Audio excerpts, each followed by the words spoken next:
Црвениот поет конечно ја виде светлината на денот, но само за ограничена публика.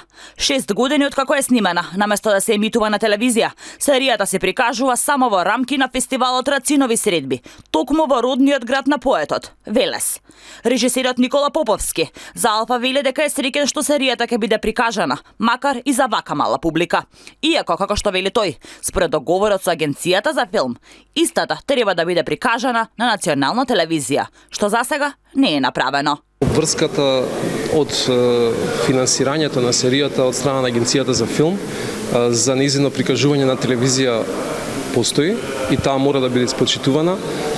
Кои се причините поради кои што се уште тоа не е остварено, навистина не можам да тврдам, бидејќи не сум до крај упатен во сите правни аспекти на договорите, законите за филмска дејност и сепак за тоа треба да дадат мислење некои понадлежни и поупатени засегнати страни. Така што се надевам дека ова прикажување ќе поттикне конечно серијата да дојде до сечи дом за да може и широката македонска публика да ја гледа. Алфа се обида да добие одговори од продуцентот на прашањето зошто серијата не е емитувана ниту на јавниот сервис, ниту на ниедна национална телевизија, како што стои во договорот, но тој одби да даде изјава.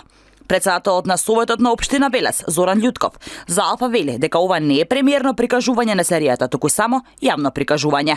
Јас знаејќи дека оваа серија постои уште од 2018-19 година, дека не е прикажувана, постојано си го поставува прашањето што се случува со оваа серија, кога ќе си го најде својот пат.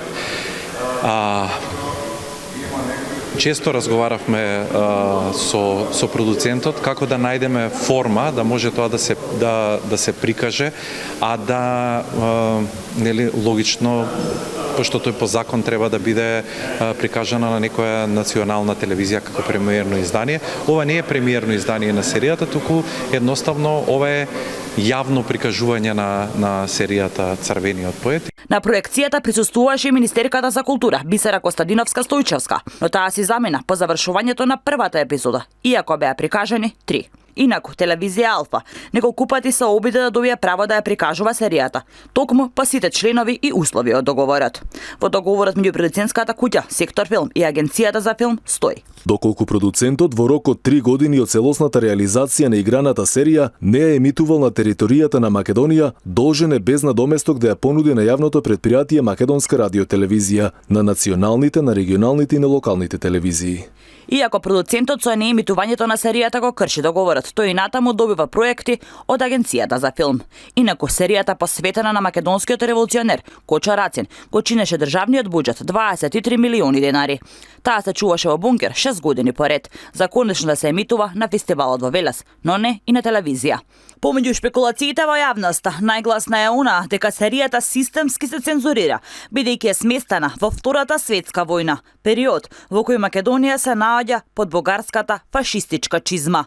Во серијата е прикажано и држењето во затвор и измачувањето на Рацин од страна на полицијата.